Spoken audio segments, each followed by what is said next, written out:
Imagine walking into a bank to cash a check, only to be met with doubt and disbelief just because of the color of your skin.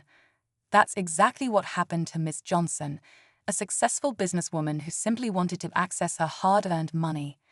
But instead of being treated with respect, the bank manager looked at her check, then back at her, and refused to believe it was real. He questioned her, doubted her, and finally declined the transaction. What he didn't know: Miss Johnson wasn't just any customer, she was the owner of the very bank he worked for. As tensions rose and the manager's assumptions were put to the test, the truth was about to come out in a way he never expected.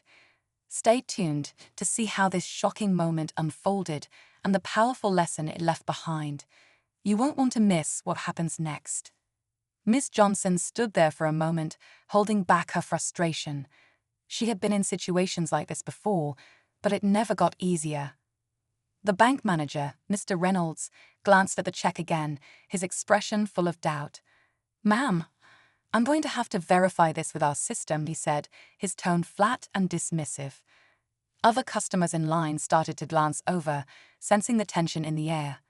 Miss Johnson kept her composure, but inside, she couldn't help but wonder, how many times did people like her have to prove themselves? She watched as Mr. Reynolds tapped away at his computer, shaking his head slightly.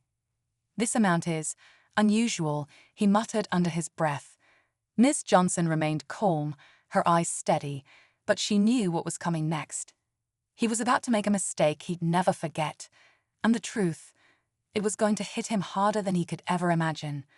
Miss Johnson took a deep breath, watching Mr. Reynolds as he continued typing, his eyes narrowing at the screen. His fingers hesitated, and she could sense the doubt turning into something stronger: suspicion. "Are you sure this check is yours?" he asked, his voice a little louder this time, drawing attention from the tellers nearby. Miss Johnson kept her expression steady, but inside, frustration bubbled. She had worked too hard to be questioned like this in her own establishment. Meanwhile, a young teller at the next counter glanced over, recognizing Miss Johnson from a company event. Her eyes widened slightly, but she stayed quiet, unsure whether to step in. Mr. Reynolds tapped his pen against the desk impatiently, looking around as if expecting someone to back him up. "I'll have to make a call," he said, reaching for the phone.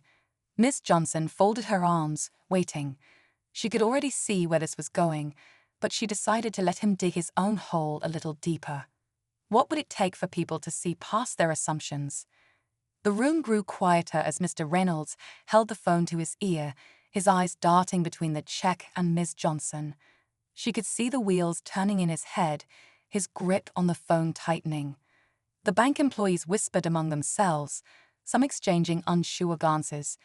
Miss Johnson stood tall, her confidence unwavering, but inside, she felt the familiar sting of being underestimated again. The call dragged on, and Mr. Reynolds' expression darkened. "Yes, I understand," he said, nodding slowly before hanging up. He cleared his throat and looked at Miss Johnson, his tone still laced with doubt.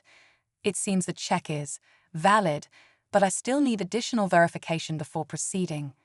Miss Johnson raised an eyebrow, realizing he was stalling, trying to find another reason to deny her.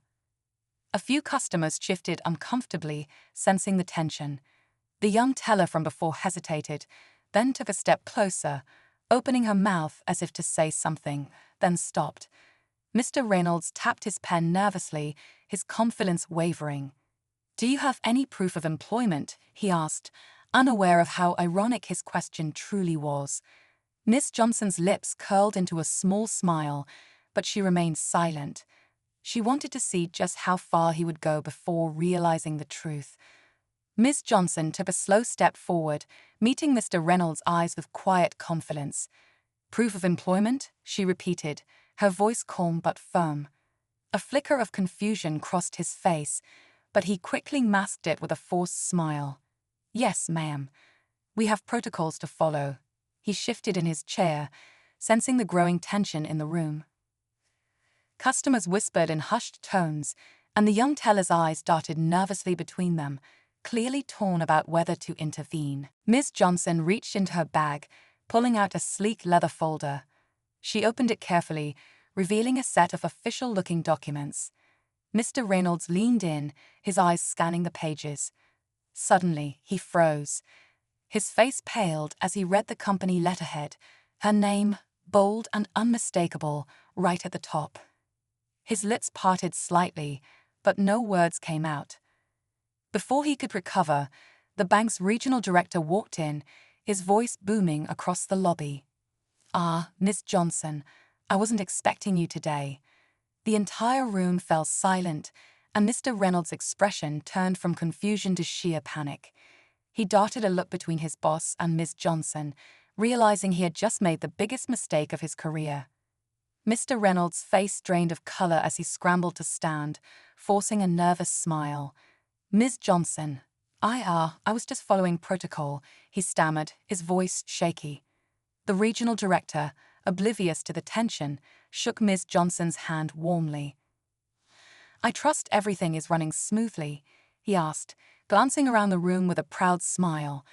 Ms. Johnson held his gaze for a moment, then turned back to Mr. Reynolds, who was now fidgeting with the papers on his desk. "Actually," Ms. Johnson said, her voice steady but sharp, "I was just trying to cash a check, but it seems there's been some difficulty." The director's smile faded, his eyes darting to Mr. Reynolds. "Difficulty?" he asked, his tone suddenly serious. Mr. Reynolds swallowed hard, realizing there was no way out of this. Before he could respond, Ms. Johnson gently placed her business card on the desk. Mr. Reynolds picked it up with trembling fingers and read the words slowly. **CEO and founder **. His eyes widened in shock, and the entire lobby seemed to hold its breath. Ms. Johnson leaned in slightly and said, "I believe you've already verified my credentials." The director's face turned red with embarrassment. "I sincerely apologize, Miss Johnson. This is unacceptable." The young teller, who had remained silent all this time, finally spoke up. "I recognized Miss Johnson earlier, sir. I just didn't know if I should say anything." Miss Johnson offered the young woman a reassuring smile. "Always trust your instincts," she said, then turned back to Mr. Reynolds. "You see, assumptions can be costly. For your sake, I hope this is a lesson learned." As she picked up her check and turned to leave, Mr. Reynolds stood frozen, realizing his mistake had not only cost him his pride, but possibly his position. Miss Johnson walked out with her head held high, but just before reaching the door, she paused and glanced back. "Oh, and by the way," she added with a knowing smile, "I'll be reviewing customer service policies first thing Monday." The entire bank lobby watched in stunned silence as she walked away, leaving Mr. Reynolds with the weight of his actions, and the realization that his future at the bank was now uncertain. As Miss Johnson stepped outside, she took a deep breath, feeling the cool air against her skin. Despite the frustrating encounter, she knew moments like this were opportunities, chances to challenge outdated mindsets and create real change. She glanced down at the check in her hand, a symbol of her hard work and perseverance. Inside the bank, Mr. Reynolds sat in silence, his mind racing. He had learned a hard lesson, one that would stay with him for a long time. The young teller, inspired by Ms. Johnson's grace, made a silent promise to speak up next time, knowing that standing by quietly wasn't always the right choice. As Ms. Johnson walked to her car, she smiled to herself. This wasn't just about cashing a check. It was about proving that success knows no color, and respect should never come with conditions. With that thought, she drove off, ready for whatever came next.